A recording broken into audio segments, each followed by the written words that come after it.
why I thought of it, like, that's why I relate to a lot of Andrew shit, like, it's because I feel like we've been through similar shit, or not similar shit, but you know what I mean, along the same lines, like.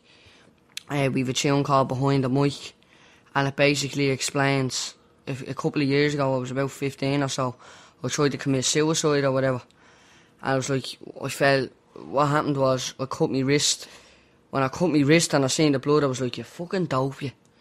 So I ran, like, I didn't have far to run, but I basically ran over to my mates, and I knocked on the door, and one of my mates opened the door, and as he opened the door, I fell in the door. And like, he caught me and fucking, he put loads of shit around my arm or whatever, and I stopped the bleeding. I was lucky, like, I obviously didn't cut deep enough. But if it wasn't for him, I don't know what would have happened, because I probably just would have collapsed and I'd have been left in the court, like. But yeah, it was just a bit mad, like, and like shit like that. It was like, my ma was very worried about her and that, because like I didn't know what was going on. I was just fucking mad depressed over fucking shit I won't even go into. And it was just, oh yeah. I know Notorious B.I.G. said this and all, so I don't mean to take what he said, but not the fact to say, I wish I was dead, but if I was dead, things would be better.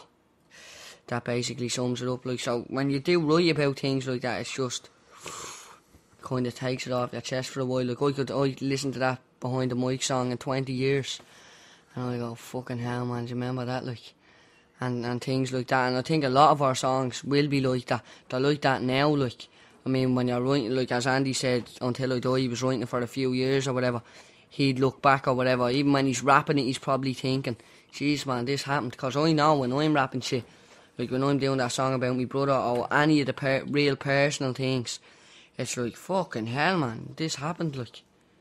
And it's mad. Not that the other shit we write about didn't happen, but some things just fucking hit home a lot harder than others, you know.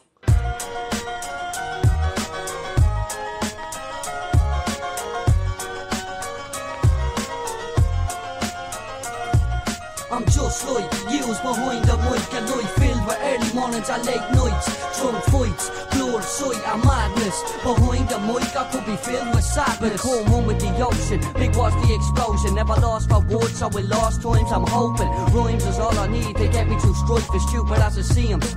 These rhymes are me life, but people never thought hip-hop could be a way out. They just wanted to laugh and always putting me down. But that putting me down built character inside, and that character became me will to survive, committing suicide. Well, maybe once I might fell into arms that caught me, put me here tonight. Thinking back it was foolish, it happened anyway. That one person single-handedly saved me from everything, and what lies ahead is 100 times better than if I had been dead. Perhaps I did die and then returned as me, cause every minute since that day is tender, or so it seems. Now all you see is Lunitic. I love the attention, it just happened too quick. I wonder how different life would be without the mic. Play this back again and understand me, you might. How long has been hanging out here? 3 years of this. There's no, every floor in this fucking block got ran off if we did. For smoking, drinking, acting at bollocks. Do you give us a verse, Evan? I'll give you a verse in a second, right? But it's just a tune about all the bullshit, like. I wrote the first verse in one of my mates' sheds.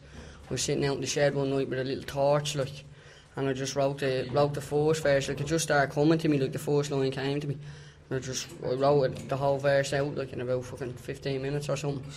And the first verse is kind of like about all this shit, like, people just want me to rap, like, and fucking asking am I making money and all that. And like the second verse is more personal, like, it's just everything that I mightn't have told people, you know what I mean? But I just felt that I had to write something about it.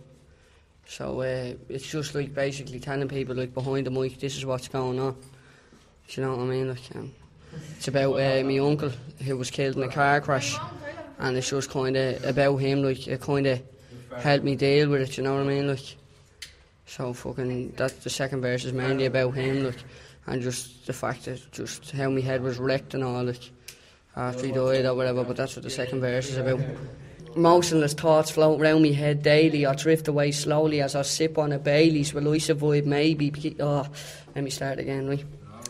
Motionless thoughts float round me head daily. I drift away slowly as I sip on a Baileys. Will I survive? Maybe. Keep knocking off leeches before they get a grip on me. Life falls to pieces. Your coffin's lowered into the ground as teardrops fall down. Pay me last respects, unable to drown me sorrows.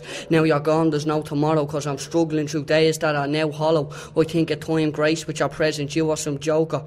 I don't remember the rest of it. I have a bit of bleeding mental block at the moment, but like, that's the second verse. Yeah. And we never do that live, like, because sometimes I get stuck and I forget the words and all, like, so. It's a bit fucking...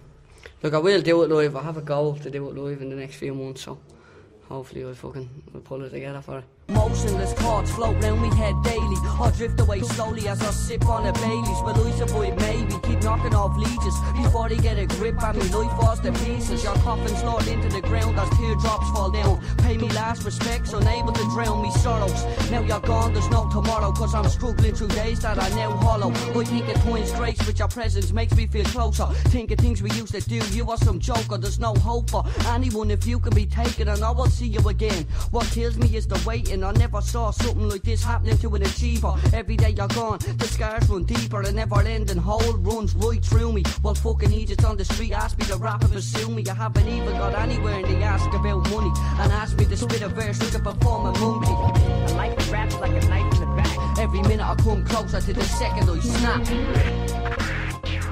Like, what would be your main issue with class or whatever?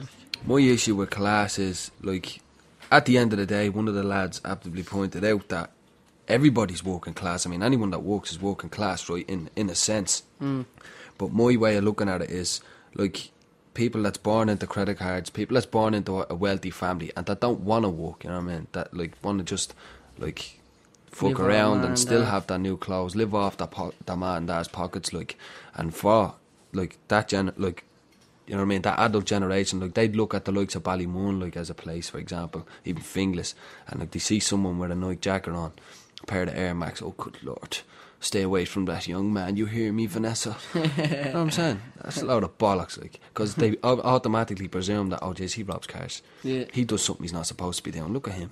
Does his man let him dress like that? He doesn't have slacks on. Fuck that shit.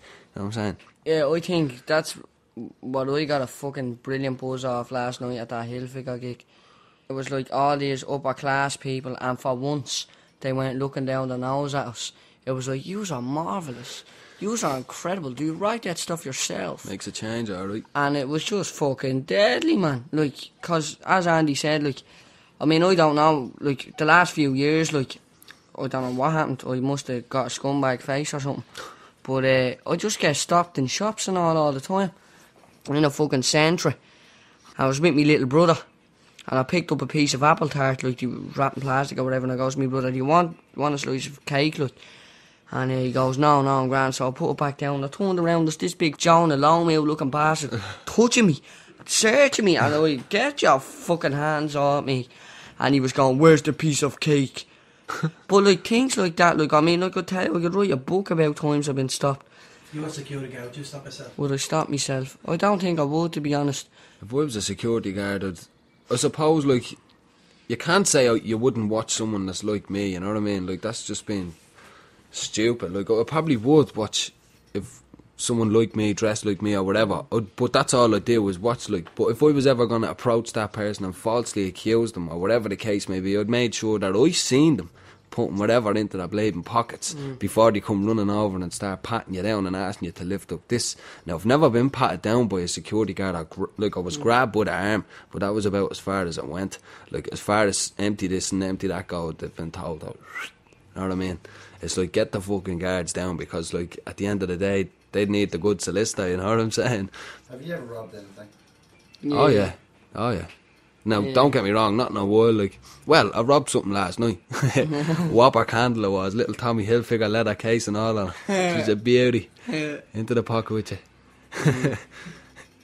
Never robbed on my family. I've never ever stole a penny on any of my family members, regardless of money, regardless of anything. Like, I've took a loan of a top, I've took a loan of a pair of jeans. That was it on my family. Years ago, I used to be mint. I was working in a shop. I won't give any names, but a pure fleece in the place. I must have made about $7.5 grand during the summer, like. So the more I got into the money, the more I got down there, you know, like, just making the money there is great. never got into robbing, like, as a fucking way of making money or anything. It was just a buzz, like, just for the laugh, Buzz like. as well, it's a buzz as well. But I never got into robbing cars. Like, I never robbed a car in my life. Now, I've been in them, don't get me wrong. Again, young, dumb, full of cum and all that. But never robbed a car, no, myself, no.